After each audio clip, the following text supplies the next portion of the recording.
سوچ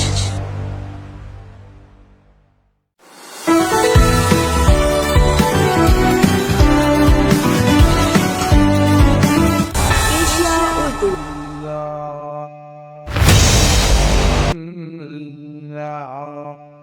العالمين والصلاة والسلام على رسوله الكريم وعلى آله وأصحابه وأزواجه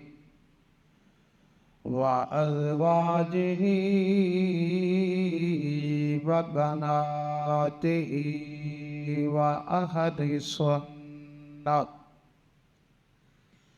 أما بعد فأعوذ بالله من الشيطان الرجيم بسم الله الرحمن الرحيم لو أنزلنا هذا القرآن على جبل لرأيته خاشعا متصدعا من خشية الله إلى آخره. قال الله تبارك وتعالى في الكلام المجيد قال النبي صلى الله عليه وسلم أفضل العبادة تلاوة القرآن. قال النبي صلى الله عليه وسلم خيركم من تعلم القرآن وعلمه. قال الله تبارك وتعالى في شان حبيبه إن الله وملائكته يصلون على النبي يا أيها الذين آمنوا صلوا عليه وسلموا تسليما. اللهم صل على سيدنا ومولانا محمد عدد ما في علم الله صلاة دائمة بدوام ملك اللہ. محبت کے ساتھ پڑھ لیجیے الصلاة والسلام علیک یا رسول اللہ. الصلاة والسلام علیک یا حبیب اللہ وعلى آلك وأصحابك يا خاتم النبيين. رکھ پاک قرآن کو المارے وچ، رکھ پاک قرآن کو المارے وچ. پڑھداں نت اخبار کو، سکوں خون دے رشتے بھول گئے ہیں. دے دو ٹائم مرزانہ یار کو. جے کو لطف نصیب دین دا تھے، انہیں ڈٹھا نہیں تلوارے کو. جائے پاک قرآن کو سینے لے، پائے چمدن لوگ مزارے کو. بالغ العلا بکمالہ کشف الدجى بجمالہ حسنت جمیع خصالہ. مل کے پڑھ لیجئے صلو علیہ وآلہ صلو علیہ وآلہ. لا تعداد حمد خالق و مالک کے لیے جس نے ہمیں انسان بنایا اور اپنے پیارے محبوب کی امت میں پیدا فرمایا. بے حد و بے حساب درود و سلام رحمت کائنات، مقصود کائنات، جان کائنات، اصل کائنات، روح کائنات، موجود کائنات حضرت محمد مصطفیٰ احمد مجتبیٰ علیہ تحیت و ثنا کے لیے، جو ذات پورے عالمین کے لیے رحمت، برکت، بخشش بن کر اس عالمین میں جلوہ گر ہوئی.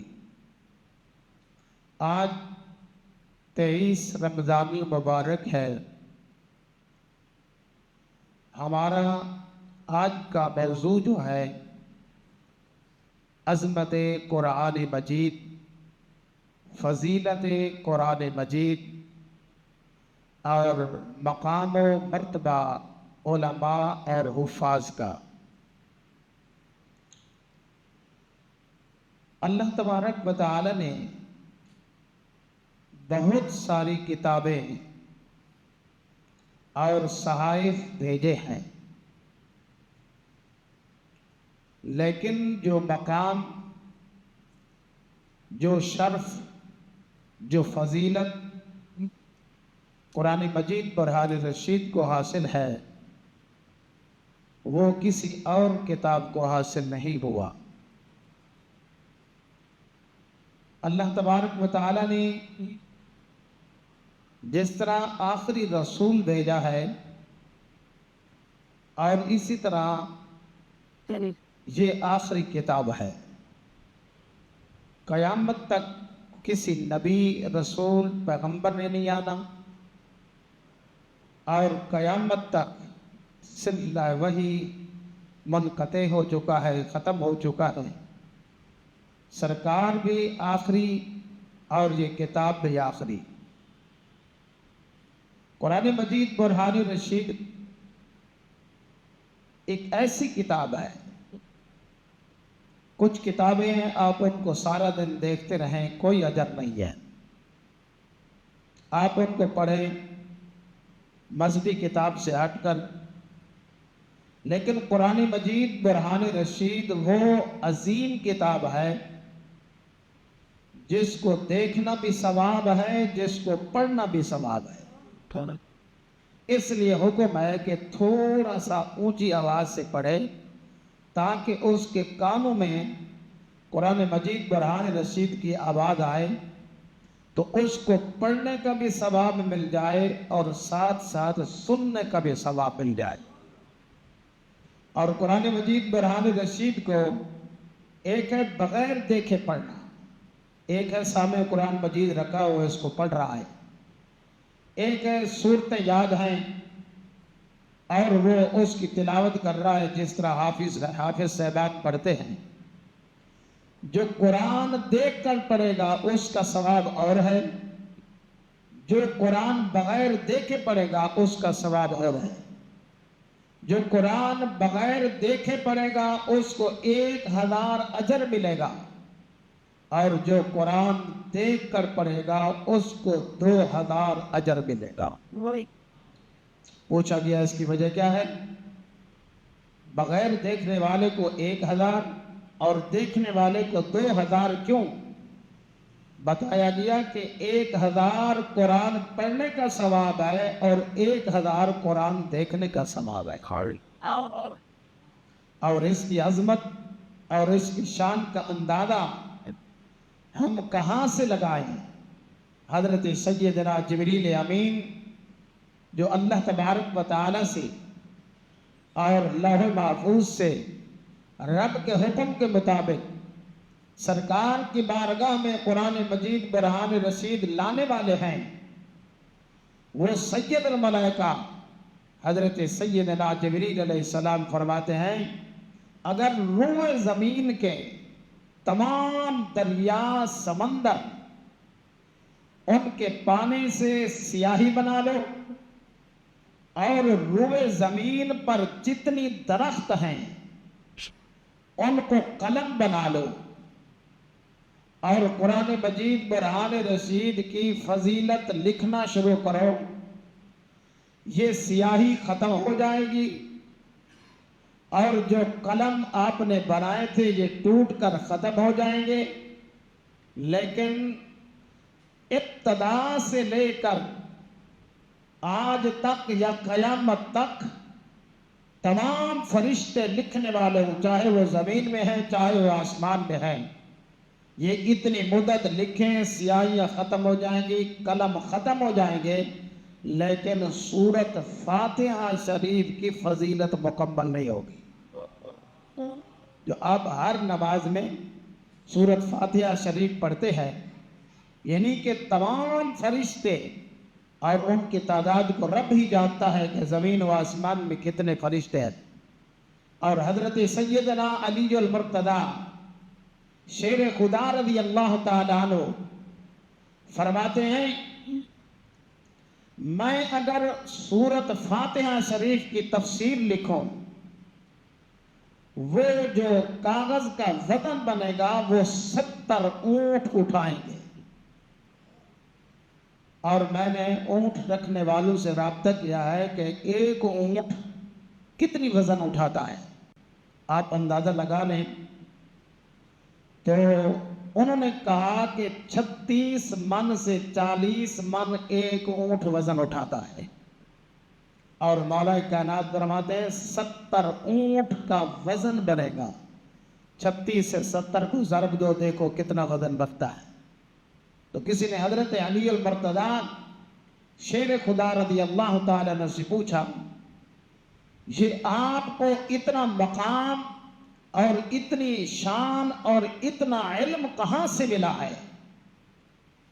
حضرت مولا کائنات فرماتے ہیں یہ میرا کمال نہیں، یہ صاحب قرآن، صاحب شریعت، صاحب کتاب حضرت محمد رسول اللہ صلی اللہ علیہ وآلہ وآصحابہ وبارک وسلم کے نسبت کا کمال ہے۔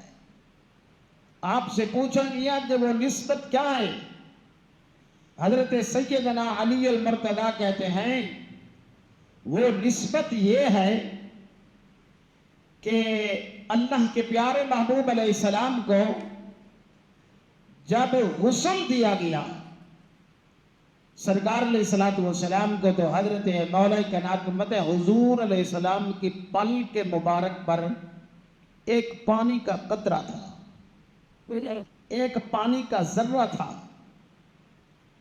اب یقیناً کوئی پانی ہو تو ہم اس کو کپڑے سے صاف کرتے ہیں، اگر کوئی میت کو غسل دیا جائے تو ہم روئی ساتھ رکھتے ہیں، اس سے پانی کو جذب کر لیتے ہیں، لیکن مولا کائنات علی المرتضیٰ شیر خدا رضی اللہ تعالیٰ عنہ فرماتے ہیں میں نے سوچا یہ نہ کپڑے سے صاف کروں گا، نہ ہاتھ سے صاف کروں گا، نہ روئی سے صاف کروں گا، بلکہ مولا کائنات نے جھک کر اپنی زبان سے اس قطرے کو چوش لیا ہے۔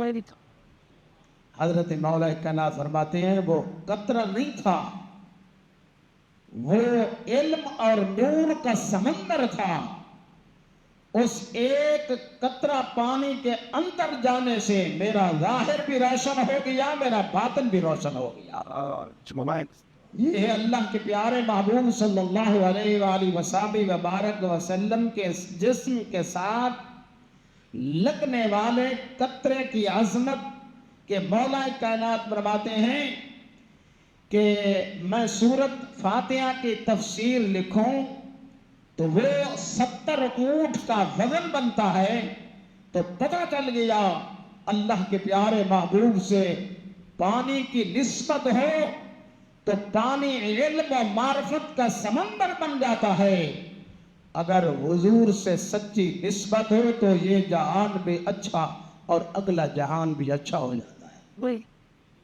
حضرت مولا کائنات فرماتے ہیں کوئی مجھ سے پوچھے کہ یہ قرآن کی سورت کہاں نازل ہوئی، کوئی مجھ سے پوچھے یہ قرآن پاک کی سورت کس مقام پہ نازل ہوئی، حضرت علی المرتضیٰ فرماتے ہیں کوئی مجھ سے پوچھے کہ یہ سورت دن کو نازل ہوئی یا رات کو نازل ہوئی یا دوپہر کو نازل ہوئی یا پہاڑ پر نازل ہوئی یا مسجد میں نازل ہوئی، مولا کائنات فرماتے ہیں یہ مصطفیٰ کریم کی برکت ہے، میں سورتوں کی جو نزول ہے اس مقام کو بھی جانتا ہوں اور دن اور رات کو جو صورت نازل ہوئی میں اس کا بھی علم رکھتا ہوں۔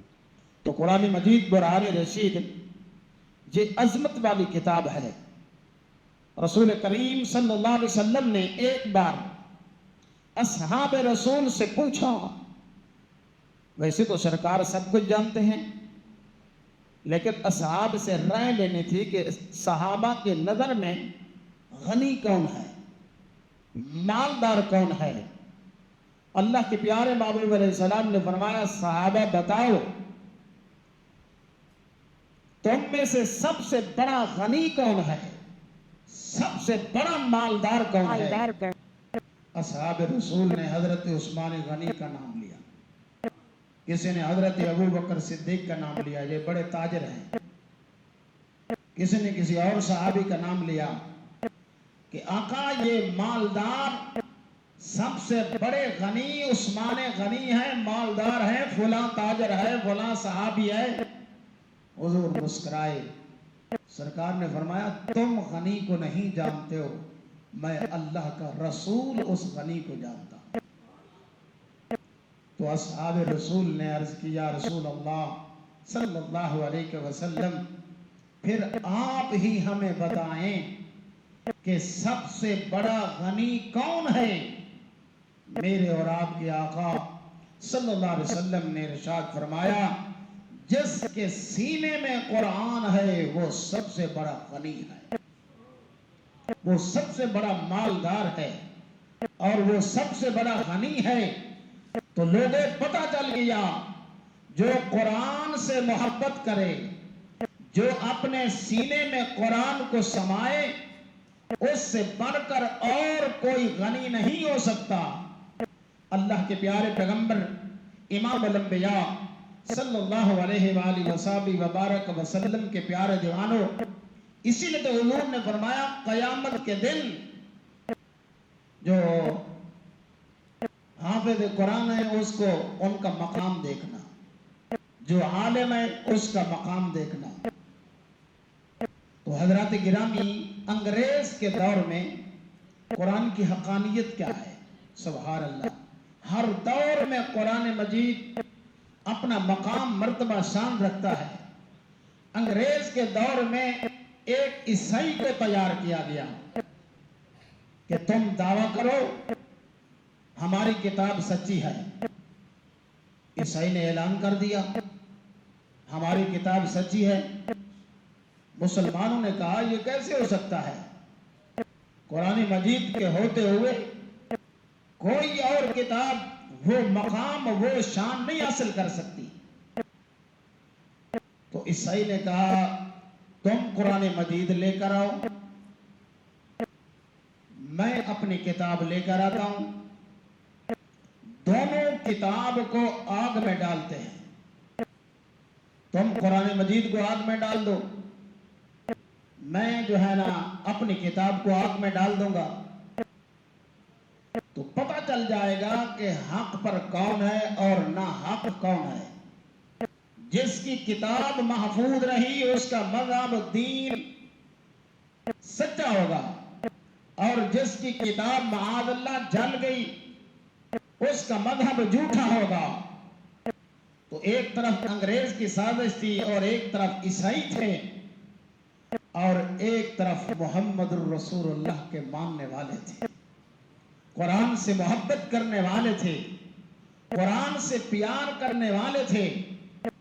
ایک عالم دین نے اس چیلنج کو قبول کیا ہے کہ میں عیسائی کا مقابلہ کرنے کے لیے تیار ہوں. یقین جانیے جب میدان لگا، آگ جلی، ادھر عیسائی تھے، دشمن جو ہے تماشا دیکھنے کے لیے جمع ہوئے، ادھر مسلمان تھے اور عالم دین تھا. تو جب عالم دین آگ کے ایک طرف کھڑا ہو گیا، عیسائی آگ کے دوسری طرف کھڑا ہو گیا، اس کے پاس بھی کتاب ہے، ان کے پاس بھی کتاب ہے، درمیان میں آگ جل رہی ہے. تو عالم دین نے کہا یہ کتابیں جلنے کے لیے نہیں آئیں، یہ کتابیں ہدایت دینے کے لیے آئی ہیں. یہ کتابیں آگ میں ڈالنے کے لیے نہیں آئیں، یہ کتابیں تو ہماری زندگی سدھارنے کے لیے آئی ہیں. تو ایسا کرتے ہیں، ہم کتاب کو ڈالنے کی بجائے تم اپنی کتاب کو سینے سے لگاؤ اور آگ میں چلو. میں اپنی کتاب قرآن کو سینے سے لگا کر آگ میں جاؤں گا. یہ بڑا عظیم مرحلہ تھا. لیکن جس وقت آگ میں دونوں گئے، اس عیسائی نے پس و پیش کیا، لیکن ماننے والوں نے کہا آپ نے چیلنج کیا تھا تو اب تو ہمارا دین مذہب کا مسئلہ ہے. عیسائی جب آگ میں گیا، کتاب سمیت، آگ نے اس کو پکڑ لیا، آگ نے جلانا شروع کیا. یہ بھاگ کر باہر نکلا. قرآن پڑھنے والا، قرآن سے محبت کرنے والا آگ میں کھڑا ہے اور قرآن کو سینے سے لگا کر کھڑا ہے. وہ باہر نکل گیا، ڈر گیا.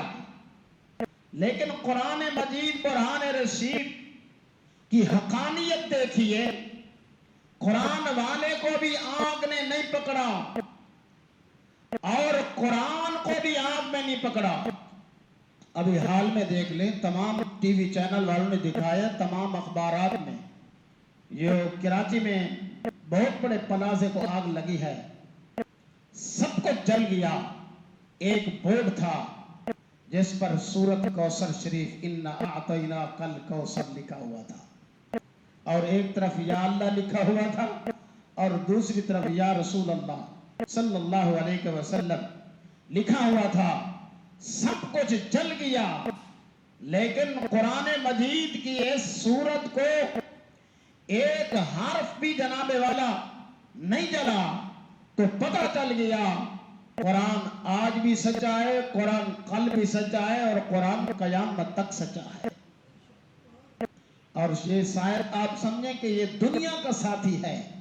نہیں، یہ دنیا کا ساتھی نہیں، یہ قبر کا بھی ساتھی ہے، میدان محشر کا بھی ساتھی ہے اور جنت کا بھی ساتھی ہے. عبداللہ بن محمد بن منصور کہتے ہیں، حضرت فخار تھے، ابراہیم فخار یا فخار، وہ قبریں کھودا کرتے تھے اور میں نے ان سے دوستی لگا لی. میں ان کے پاس جا کر بیٹھتا تھا اور وہ قبر کے بارے میں بتاتے تھے، میں قبر کی تیاری میں کے لیے سوچتا تھا. میں نے اس سے کہا زندگی گزر گئی ہے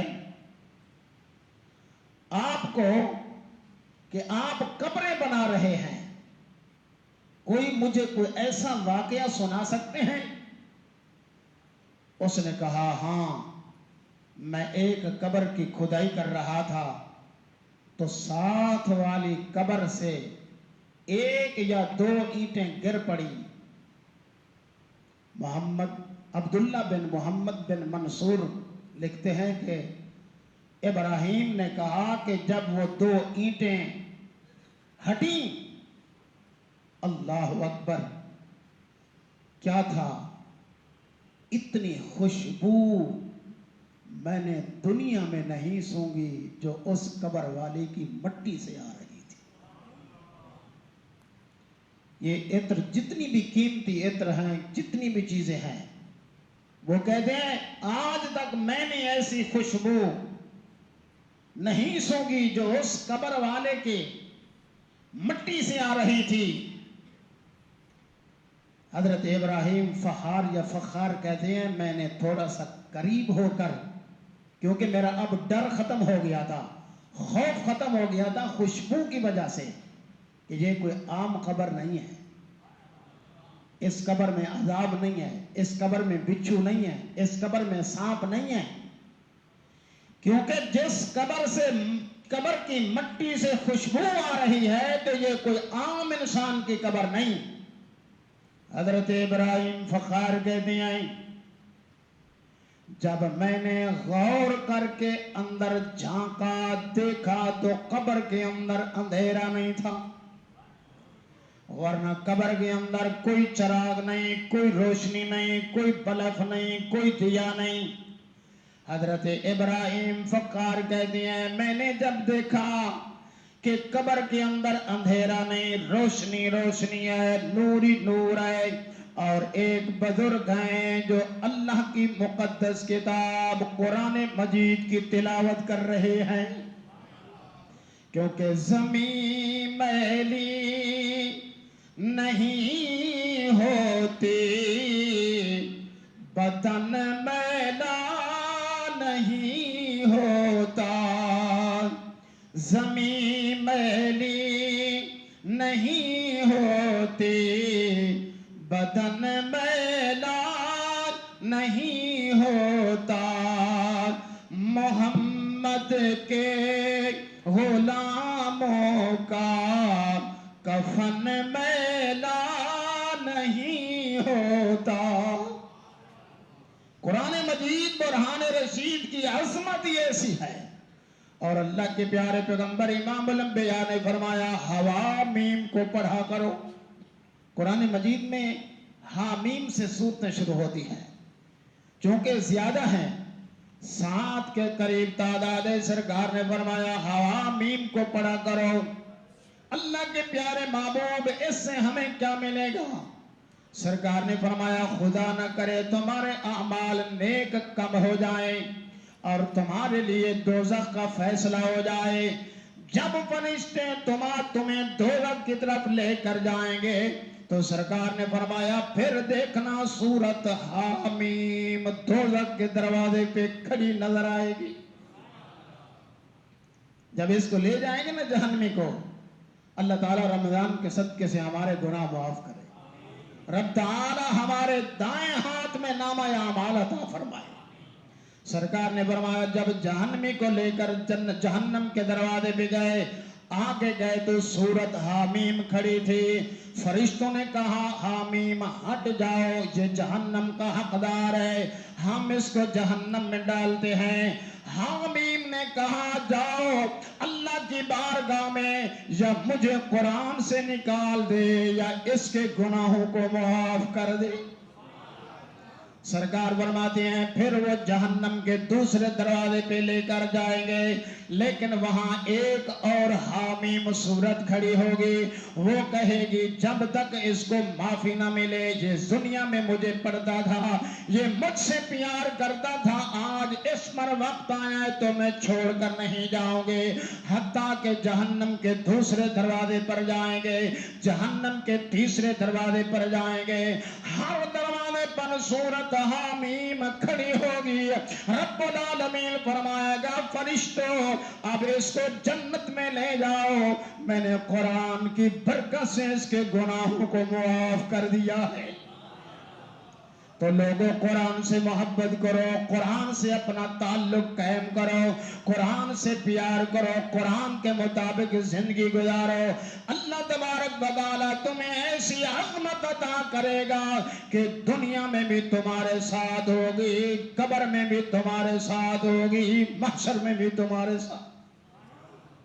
اور سید المرسلین امام الانبیاء نے فرمایا جب قیامت کا دن ہوگا، زمین تانبے کی سورج سوا نیزے پہ ہوگا، میرے آقا علیہ السلام نے فرمایا کستوری کے بڑے بڑے ٹیلے ہوں گے، جس طرح تم دنیا میں پہاڑ دیکھتے ہو نا، اس طرح کستوری کے بہت بڑے، حالانکہ کستوری بہت مہنگی ہے، آپ خریدیں، جو لوگ بڑے بڑے امیر لوگ خریدتے ہیں، لیکن سرکار علیہ السلام نے فرمایا کستوری کے تیلوں پر کچھ لوگ ایسے نورانی تاج پہن کر بیٹھے ہوں گے، اگر اس نورانی تاج کا ایک موتی زمین پہ گر جائے تو یہ سورج کی روشنی ماند پڑ جائے گی، چاند کی چاندنی ماند پڑ جائے گی۔ اللہ کے پیارے پیغمبر علیہ السلام نے فرمایا جب حکم ہوگا کہ یہ کستوری پر بیٹھنے والے جنت میں جاؤ،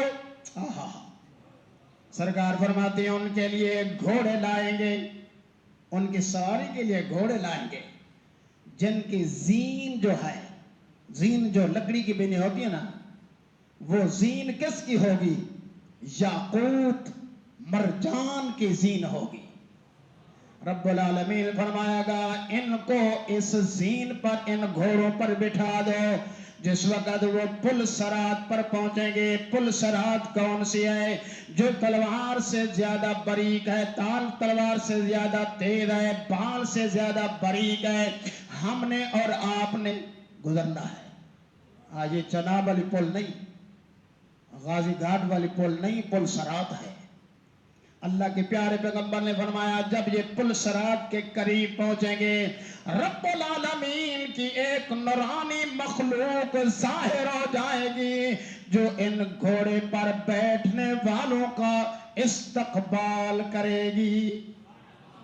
اللہ کے پیارے محبوب علیہ السلام سے پوچھا گیا یا رسول اللہ یہ کستوری کے تیلوں پر بیٹھنے والے کون ہیں؟ اس دن جب زمین تابے کی سورج سوا نیزے پہ ہوگا، اس دن گھوڑوں پر سوار ہو کر جنت میں جانے والے کون ہیں اور جن کا ہزاروں کروڑوں فرشتے استقبال کریں گے یہ کون ہیں؟ اللہ کے پیارے محبوب نے فرمایا جس نے زندگی بھر قرآن پر عمل کیا ہے، اللہ تعالیٰ قرآن کے صدقے قرآن والوں کو قیامت کے دن عزت عطا کرے گا۔ تو آج بھی وقت ہے، میں آخری بات پیش کر رہا ہوں، بندہ جب بوڑھا ہو جاتا ہے نا پھر نیکی کی طرف میل ہوتا ہے۔ کچھ بد نصیب ہیں جو اس طرف نہیں آتے۔ ایک بابا بزرگ کے پاس گیا، کہا میں قرآن تو نہیں پڑھ سکتا، مجھے کوئی حل بتائیں اور اس کے صدقے مجھ پر کرم ہو جائے۔ انہوں نے کہا بس ٹھیک ہے، تمہاری اب کیفیت ایسی ہے کہ تم بسم اللہ بھی نہیں یاد کر سکتے، بس تم قرآن کو اٹھایا کرو اور اس کو دیکھ کر کہا کرو یہ بھی حق ہے، یہ بھی حق ہے، یہ بھی حق ہے۔ وہ اس طرح قرآن کا ختم کرتا تھا، ہر لائن کو دیکھتا تھا، ہر حرف کو کہتا تھا یہ بھی حق ہے، یہ بھی حق ہے، یہ بھی حق ہے۔ موت آ گئی، مرنے کے بعد منکر نکیر آ گئے، قبر میں پوچھا من ربو کا، وہ رٹا لگا ہوا تھا، اس نے کہا یہ بھی حق ہے، یہ بھی سچ ہے۔ اللہ کرے زبان پر اچھے جملے ہوں۔ انہوں نے کہا ماں دینوں کا، تیرا دین کیا ہے؟ کہا یہ بھی حق ہے، یہ بھی سچ ہے۔ انہوں نے سید المرسلین کا چہرہ دکھایا، امام الانبیاء کے واللیل کی زلفیں دکھائیں، اللہ کے پیارے نبی کے بارے میں کہا ہے کہ بتاؤ ان اللہ کے پیارے رسول کے بارے میں کیا کہہ دو؟ وہ کہہ دو یہ بھی حق ہے، یہ بھی سچ ہے۔ آواز قدرت آئی جاؤ اس کو کچھ نہ کہو، اس کی قبر کو جنت کا باغ بنا دو، میں نے قرآن کی نسبت سے اس کی قبر کو جنت کا باغ بنا دیا ہے۔ آپ اندازہ لگائیں جو قرآن پڑھے گا اس کو کیا انعام ملے گا؟ یہ تو صرف دیکھ کر حق اور سچ کی بات کرنے والا ہے۔ اس لیے قرآن پر عمل کرو اور قرآن کے مطابق زندگی گزارو۔ سود منع ہے، قرآن کا حکم ہے۔ جو سود کھا رہا ہے وہ یوں سمجھے قرآن کو نہیں مانتا۔ شراب منع ہے، جو شراب پی رہا ہے وہ یوں سمجھے میں شراب کو جنا پی رہا ہوں لیکن قرآن کو مانتا تو شراب کے قریب نہ جاتا۔ اللہ تعالی ہم سب کو قرآن مجید کی محبت نصیب فرمائے، قرآن پر عمل کرنے کی توفیق فرمائے، آمین۔ وآخر دعوانا ان الحمدللہ رب العالمین۔ جناب آپ نے سن